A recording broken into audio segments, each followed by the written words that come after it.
Hello, my name is Nathan Emerson, and this is my final presentation for the 2022 fall semester of CM310 Construction Building Codes. Today we will be going over occupancy classifications. What is an occupancy classification? Occupancy classifications are codes made to provide safety in a variety of building types. For example, a factory handling hazardous materials should not be built with the same materials as a hotel or restaurant. There are 10 different classifications for buildings.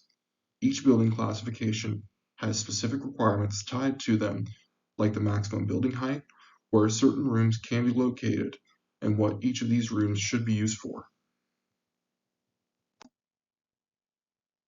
As I stated in the previous slide, there are 10 different classifications for buildings. The classifications are assembly, business, educational, factory and industrial, institutional, mercantile, residential, storage, and utility and miscellaneous. Each classification can be broken down into smaller categories to keep them in order so they are marked with the first letter and a number. Assembly is listed in Chapter 3 of the IBC in Section 303, Business is in Section 304, Educational is in Section 305, Industrial and Factory is in Section 306, High Hazard is in Section 307, Institutional is in Section 308, Mercantile is in Section 309, Residential is in Section 310, and Utility Miscellaneous is in Section 311.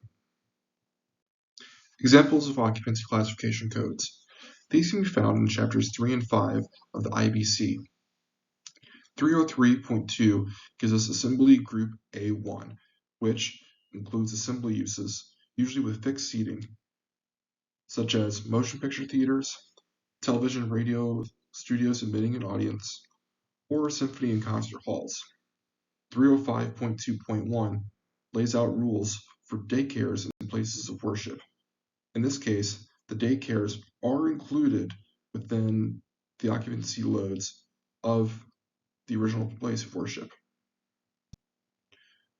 306.3 gives standards for low hazard industrial uses, such as beverage factories, brick and masonry factories, foundries, glass products, gypsum factories, or ice factories. And 310.2 gives codes for transient occupant residences, such as hotels or lodges.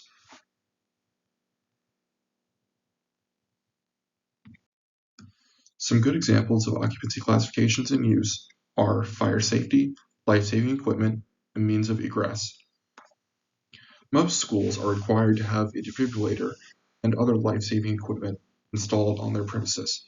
This is because they hold a large amount of people, and accidents can happen at any time.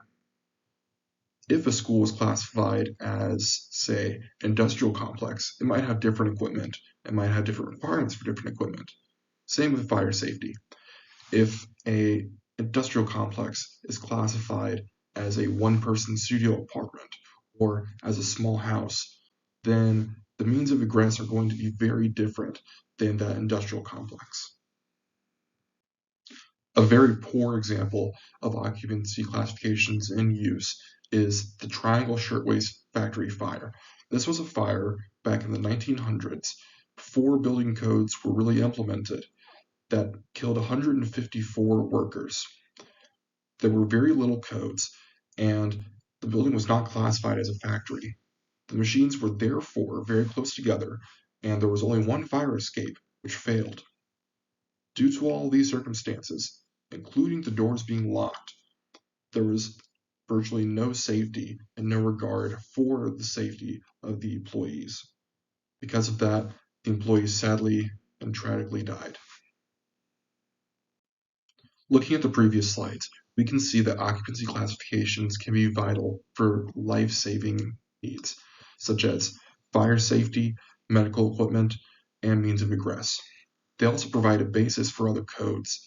They are standardized, meaning that they are objective and must be adhered to. Also, at the same time, they're not overbearing. They're not requiring contractors to pay large sums of money to retrofit their buildings if they are built correctly. And the occupancy classifications really themselves don't provide an overbearing standard to adhere to.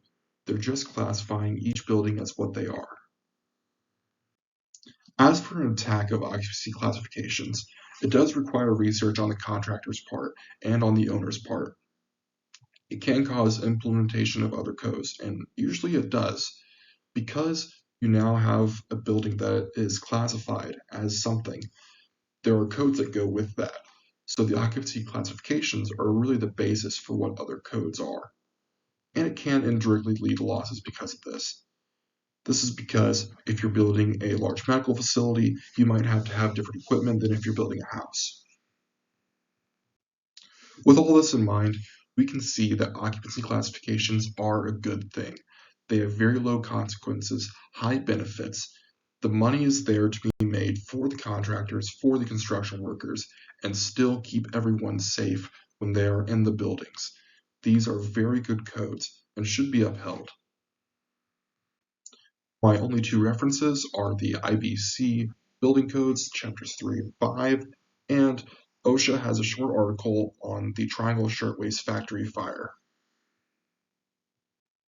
Thank you everyone for listening and watching, and thank you for the entire semester. Have a good winter break.